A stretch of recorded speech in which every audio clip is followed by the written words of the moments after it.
예, 중요한 문자가 와 갖고 잠깐 끊었다가 다시 합니다.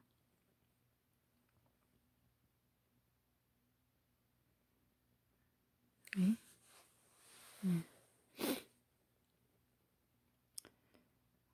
하나님이 예수님이 가장 큰 능력은 앞에 여러 가지 기적도 있었지만 우리 사람의 마음을 알아보신다는 거죠. 그리고 누가 자기를 팔자가 누구인지 하나님의 그 계획을 이미 예수님이 다 알고 계시죠. 또 이르시되 그러므로 전에 너희에게 말하기를 내 아버지께서 오게 하여 주지 아니하시면 누구든지 내게로 올 수 없다 하였노라 하시니라. 예. 아버지께서 하나님께서 오게 하시지 않으면 아무도 내게로 올 수 없다고 하였죠. 앞에도 그렇게 말하였죠. 우리가 저도 마찬가지라고 생각해요. 이렇게 유튜브 이렇게 올리는 것도 하나님이 오게 하실 자는 오게 하실 거라고 믿어요. 그리고 만나게 하실 자는 만나게 하시고 모든 것을 이루어 나가시는 것은 하나님이실 거라는 것 때문에 저는 뭐 결과가 어떻게 됐든 담대합니다. 제가 옛날에 유튜브 이전에 블로그라는 게 있었죠. 블로그. 네. 네이버 블로그. 전 이제 그런 거 잘 몰랐었거든요. 그때는 블로그가 있는 게 뭔지 잘 모르고 그냥. 근데 우연히 이제 그때 혼자 이렇게 좀 이렇게 지낼 때였었어요. 뭐 사람들하고 소통하는 그런 지 않았었고 거의 집에서 혼자 이렇게 있었는데 왠지 누구랑 소통하고 싶다 이런 마음이 막 들고 그랬는데 우연히 이렇게 뭘 누르다 보니까 이제 제가 블로그에 들어가게 됐고 어떤 분의 블로그에 이제 자동으로 들어가게 됐어요. 근데 이제 그분의 글을 이렇게 쫙 읽는데 너무나 마음에 와닿고 와닿아서 제가 이제 감추어뒀던 그런 어떤 이렇게 그런 어떤 문학에 대한 그런 것들이 막 잠재하고 있던 게 막 깨어나더라고요. 제가 옛날에 문학을 뭐 그렇게 딱히 뭐 좋아하거나 책을 많이 읽거나 이러진 않았었는데 그래서 그때 이제 블로그에다가 그때도 이제 뭐 한참 오래됐죠. 그래서 10년 넘었던 시간이었으니까 10몇 년 전이죠 벌써. 근데 그분 이제 글을 좀 감동이 돼서 감수성이 막 깨어나더라고. 잠자고 있던 그런 감수성이. 그래서 이제 제가 안부 게시판에다 글을 남겼는데 그분이 저의 이제 블로그에 오셔서 글을 남기시더라고요. 저 안부 게시판에다가 제가 이제 잠깐 쓴 블로그에 몇 줄 쓴 블로그 그 내용이 자기한테 많은 안부 게시판이 오지만 그분은 나중에 파워블로거가 되셨고 지금 되게 유명한 블로거신데 착 봐도 이제 되게 글을 잘 쓰는 사람이라고 계속 글을 좀 써달라고 이렇게 그렇게 올리셨더라고요. 저는 뭐 그때 유명한 작가도 아니었었고 뭐도 아니었었고 작가란 이름 머리도 안 올리고 뭐 이랬을 때였었는데 작가라는 이름이 이제 이제 좀 이제 제가 문학을 그때는 하진 않았었죠. 근데 매일 그분이 이제 저희 블로그에 오시는 거예요. 옛날엔 다녀간 블로거라고 뜨잖아요. 그러니까 매일 오시는 거예요. 유일하게 내 블로그에 들어온 사람이 없는데 그냥 그분 한 분이 계속 들어오시는 거예요. 저는 그분 글을 읽고 그냥 독자하고 블로그라는 게 있구나 이렇게 알고 그랬을 뿐인데 그래서 저도 모르게 하나씩 한 줄 한 줄 쓰다 보니까 블로그에 한 천 몇 개를 막 올리게 됐고 굉장히 많은 글을 막 쓰게 되더라고요. 시도 쓰고 이런저런 글도 쓰고 그러면서 이제 이게 이런 성경에 대한 글도 쓰게 된 거죠. 그러면서 그게 뭐 그분의 만남이 중요한 것보다는 제가 인제 이런저런 이렇게 이런 성경을 읽고 인제 뭐 이렇게 제가 막 어떻게 뭐 생각해서 쓰는 게 아니라 그때그때 성령의 음성을 듣고 쓰는 글을 썼었거든요. 그래서 어떤 것을 그래서 이런 제가 유튜버도 인제 시도하게 된 이유가 그때 성령께서 저한테 말씀하시고 어떤 문장 같은 걸 머릿속에 떠오르게 하시고 받아 적고 하다 보니까 굉장히 많은 글을 쓰게 하시고 또 책도 내게 되는 계기가 됐었죠. 시집을 한 건 냈었거든요. 저는 참 시 쓰는 거를 좀 쉽게 쓰는 편이긴 한데 즐겁고 이런저런 뭐 수필도 좀 쓰기도 했고 성경적인 내용도 좀 쓰기도 했고 뭐 이런저런 뭐 글을 다양하게 쓸 수 있구나 내가 인제 좀 알게 됐죠. 그러면서 쪼끔 여러 가지 인제 글을 좀 쓰는 사람들이 제 블로그에 방문했을 때 예 되게 이렇게 좀 저에게 인제 뭐 많은 격려도 해 주시고 그래 갖고 되게 용기를 내게 되었습니다. 그래서 우리가 한 순간순간이 다 어 쉬 그냥 되어지는 건 없다라는 거죠. 예수님을 알고 계신다는 거죠. 우연히 된 것 같지만 우연히 된 것이 아니죠. 저도 그런 기회가 없었으면 그런 글을 쓰지 않았었고 저도 지금까지 아마 뭐 그런 글을 쓰지도 않았을 수도 있어요. 이것도 제가 이런 것도 하지 않았을 거예요 아마. 그런 계기가 아니었으면 그분이 또 저한테 계속 찾아와서 글을 써 달라고 조르지 않았더라면은 제가 인제 이런 글을 쓰지 않았을 거예요. 저는 그런 음 음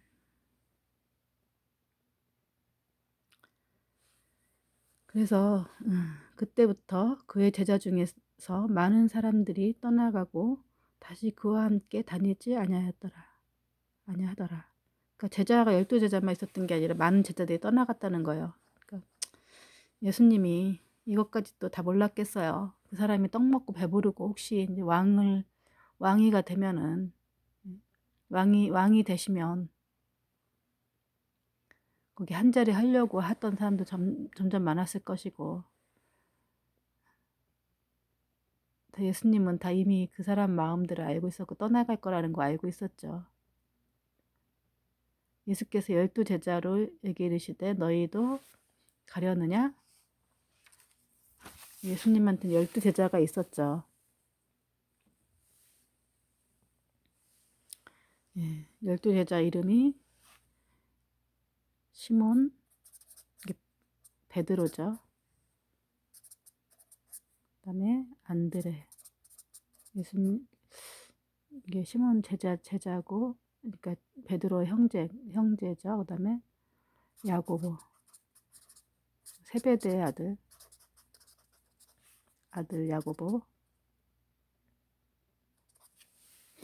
음, 요한.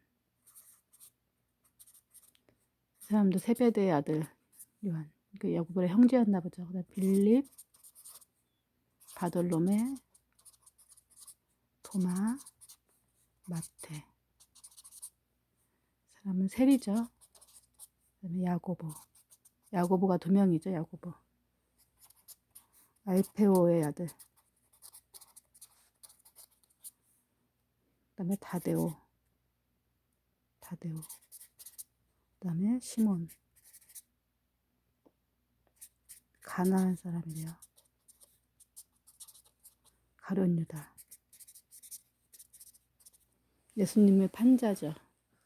이렇게 12 제자가 있었죠.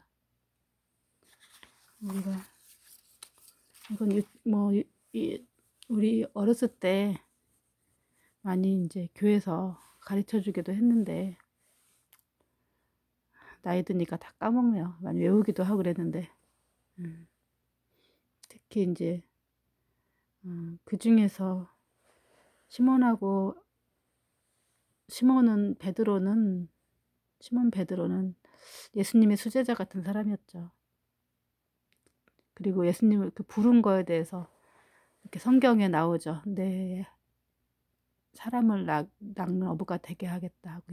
그리고 베드로와 얽힌 또 그런 것이 많이 성경에 많이 나타내 있죠. 그만큼 예수님 옆에 가장 가까이 있었던 제자죠. 시몬 베드로가 대답하되 주여 영생의 말씀이 주께 있사오니 우리가 누구에게 가오리까. 베드로는 그래도 영생의 말씀이 주께 있다 그러니까 좀 약간 많이 예수님의 많이 믿음이 있었던 사람인 것 같아요. 정확하게 이해하고 있었고 영적인 말이라는 걸 조금은 이해하고 있었겠죠. 우리가 주는 하나님의 거룩하신 자이신 줄 믿고 있나이다. 믿고 알았사옵나이다.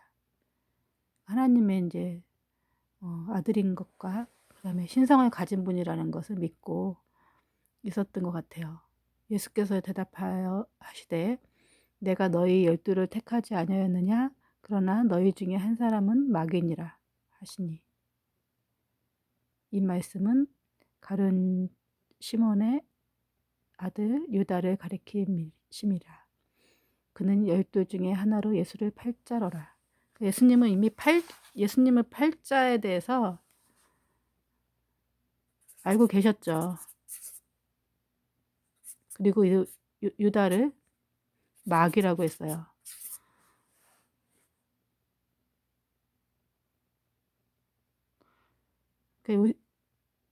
세상의 모든 피조물은 다 마귀가 될 수가 있어요.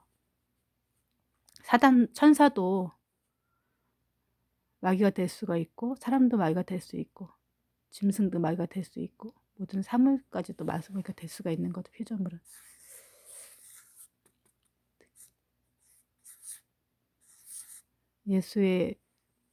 우리는 끊임없이 하나님 자리를 노리는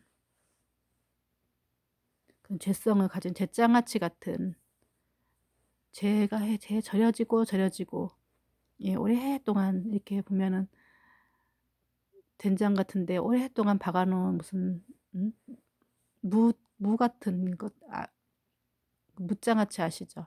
그런 것처럼 죄로 저려진 우리의 인간의 본성이죠.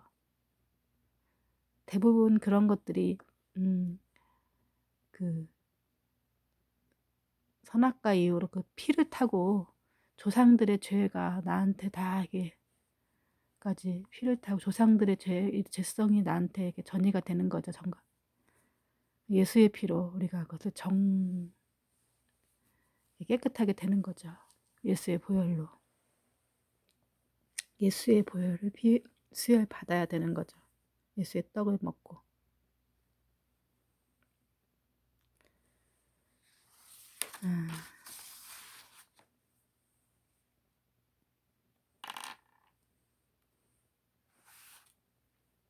우리가 사람에 대해서 좀 얘기해 볼까 해요. 저도 그동안에 짧으면 짧지 않은 인생을 살았는데 전 또 특히 사람을 좀 좋아하고 많이 믿고 이랬던 사람인데 사람에게 많은 실망과 배신도 당하고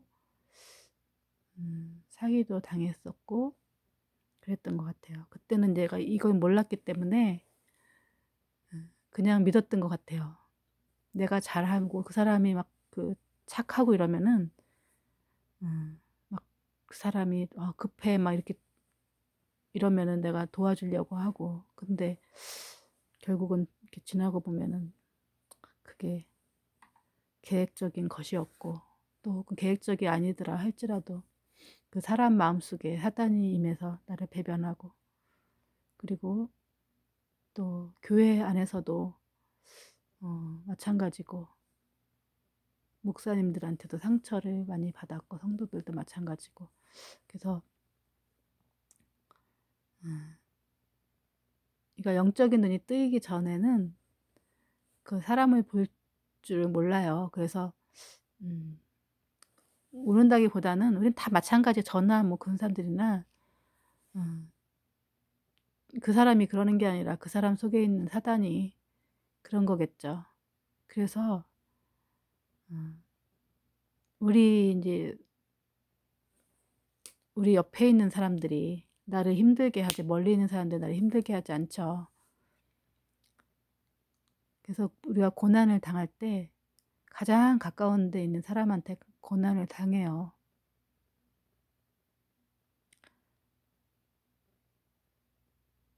그래서 근데 또 가장 옆에 있는 사람이 나의 십자가죠. 근데 결국은 그것 때문에 우리가 예수님께로 이렇게 나가고 예수님과 하나가 될 수가 있기 때문에 또 감사하지는 거죠. 우리가 예수를 믿게 될 예수를 이렇게 영적인 어떤 하나님과 하나가 되고 예수님 영적인 이런 것이 되려면은 십자가가 필요하죠.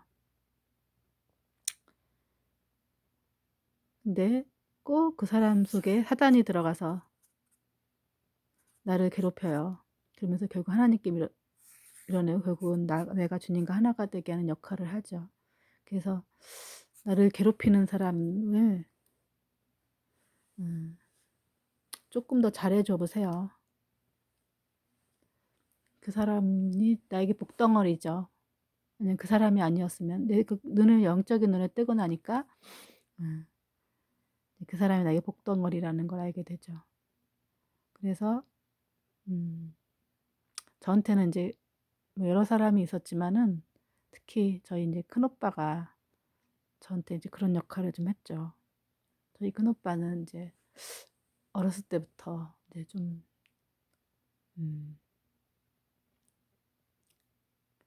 여러 가지 어려움이 있었지만은 가장 큰 게 이제 돌아가셨는데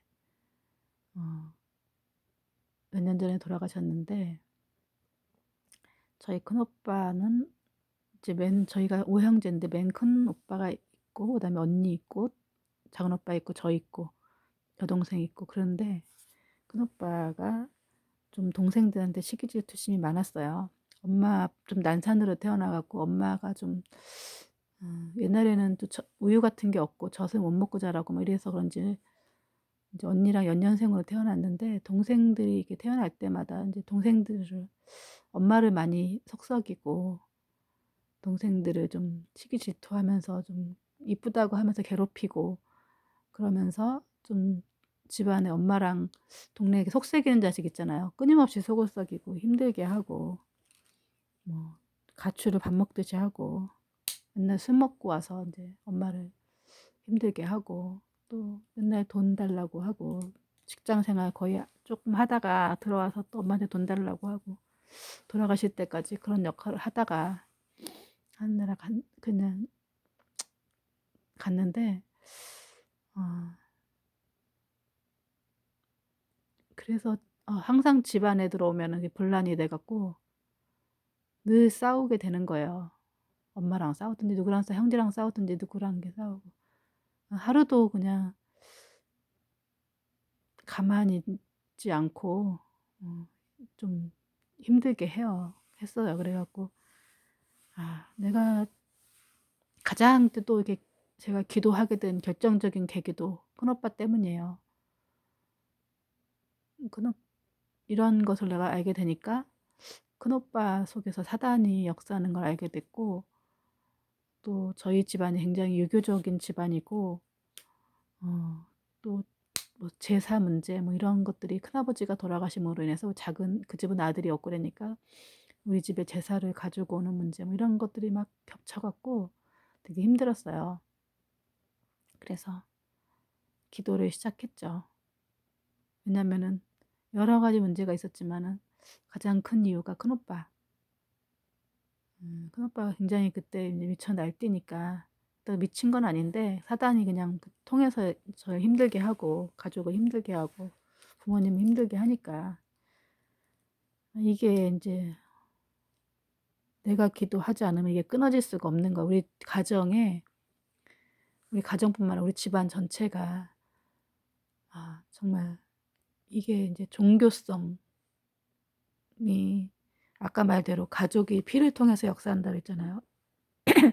저희 집안이 굉장히 유교적인 게 세고 또 불교도 세고 그래서 그런지 뭐 저희 이제 저희 친척이 굉장히 많은데 예수 믿는 집이 거의 저희 집이랑 한 집 정도밖에 없었어요. 그때 당시는. 그럴 정도로 그 기저에는 그게 이제 그런 그 영적인 문제가 있었던 거죠. 또 뭐 이런저런 양반이었다는 건의의식이라든지 또 옛날에 이제 좀 약간 조상이 좀 약간 한자 같은 거 이제 중국에서 온 성씨라서 한자 같은 걸 했기 때문에 아무래도 한자에 능통하니까 벼슬 같은 걸 많이 했겠죠. 그래서 그런지 이렇게 사람이 많았던 건 아닌데 근데 좀 집안 사람들이 하나같이 뭐 똑똑하기보다는 저희 남자들이 좀 건의의식만 있고 약간 그런 것만 있지. 아, 제대로 똑똑한 사람은 하나도 없고 좀 완전히 좀 그 뭐라 해야 되나 좀 모자란데 모자란데 그런 양반 흉내 내는 거 있잖아요. 그러니까 이제 좀 힘들었던 것 같아요. 그러니까 그래서 눈물로 기도한 이제 계기가 됐어요. 이제 제가 처음으로 양가 첫 예수 믿고 교회 다니기 시작했었는데 양가 이제 엄마네 집도 그렇고 아버지 쪽에도 그렇고 통틀어서